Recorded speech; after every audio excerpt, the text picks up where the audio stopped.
Olá, bom dia. Hoje nós vamos tirar algumas dúvidas que surgem no nosso consultório sobre a cirurgia do abdômen, a abdominoplastia.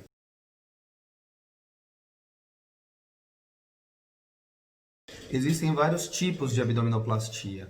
A que nós mais comumente fazemos é a abdominoplastia clássica, que é aquela que é feita para retirar todo o excesso de pele ou quase todo o excesso de pele, melhorar um pouquinho a quantidade de gordura que tem nessa região e também melhorar a diástase muscular, que é aquela flacidez na região central da barriga que ocorre geralmente depois que a mulher tem os filhos.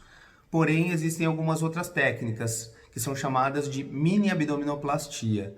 Geralmente essas técnicas são utilizadas quando a flacidez é menor ou geralmente quando não há sobra de pele na região acima do umbigo, o que é muito difícil de encontrar.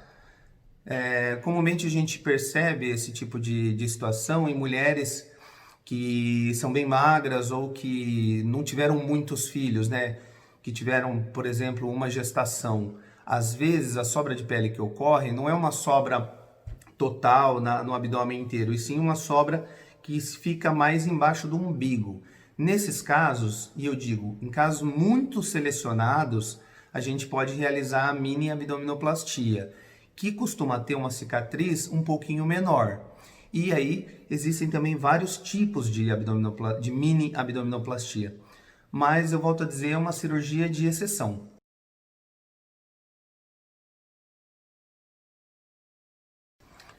O corte da abdominoplastia é grande porque ele é feito no tamanho necessário para tirar a grande sobra de pele que ficou no abdômen após a gestação, após uma grande perda de peso.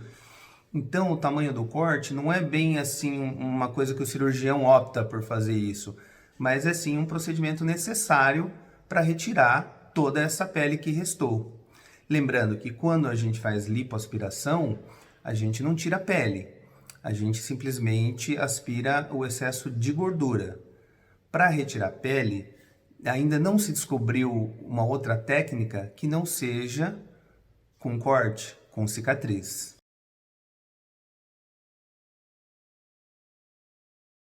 Sim, normalmente dá para a gente associar a lipoaspiração com a abdominoplastia. É claro que com muita parcimônia, tudo sempre dentro de certos limites, até mesmo preconizado pela nossa Sociedade Brasileira de Cirurgia Plástica, né? Que preconiza que não seja aspirado mais do que 5 a 7% do volume corporal do peso corporal da paciente, mas a gente pode associar a lipoaspiração com a abdominoplastia. Eu, particularmente, não costumo fazer lipoaspiração grande quando faço abdominoplastia, mas é muito comum que a gente faça a lipoaspiração daquela região dos flancos, da cintura, né?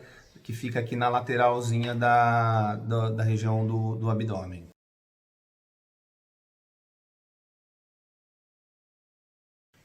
Os cortes, né, as incisões, elas são realizadas na região abdominal baixa, né?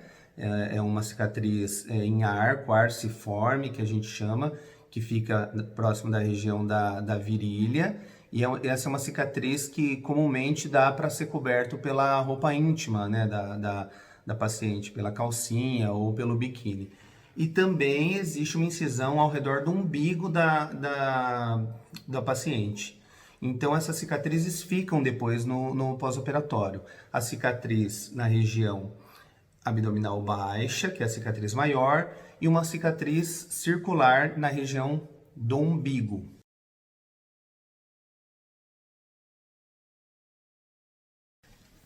Se você está pensando em engravidar ou ainda não tem a prole constituída, é recomendável que se espere, né, que tenha os filhos, que tenha as gestações e posteriormente faça a cirurgia plástica do abdômen. Por quê?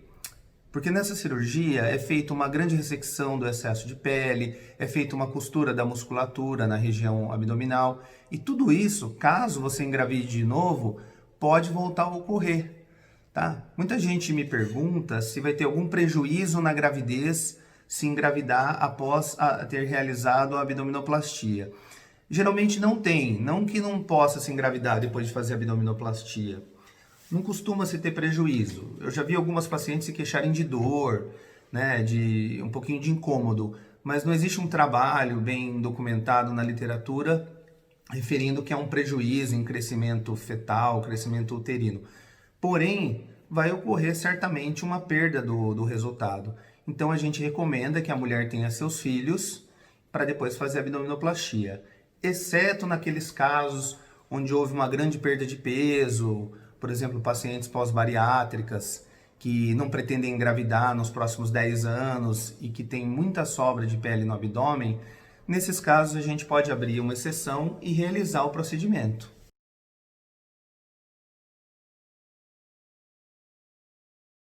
O peso é um fator muito importante. Tanto a lipoaspiração quanto a abdominoplastia são cirurgias indicadas para pacientes que estão com o peso correto ou com no máximo sobrepeso. A cirurgia plástica, ela não serve para emagrecer. Tem gente que me pergunta, mas se eu tivesse um peso ideal, eu não faria plástica. Não é bem assim. A pessoa pode ter o peso ideal e ela pode ter sobra de pele, flacidez abdominal e ainda assim ter gordura localizada também. E aí a gente usa a cirurgia plástica para tentar melhorar esses fatores. Tem uma associação praticamente linear entre o aumento do peso e complicações nas cirurgias plásticas do abdômen. Então, nós usamos um índice que é chamado índice de massa corpóreo, em que ele avalia se a pessoa está com o peso normal, se está com sobrepeso ou se está com uma obesidade. Caso ele dê até 28, 29, que seria um sobrepeso, nós podemos realizar a cirurgia. Passou de 30, que indicaria que a paciente já tem um grau de obesidade, a gente prefere que essa paciente consulte um nutricionista ou um endocrinologista para perder peso. Para depois a gente planejar fazer a cirurgia plástica. É formalmente contraindicado fazer esse tipo de cirurgia plástica em pacientes que estão com obesidade. A cirurgia não serve para tratamento da obesidade.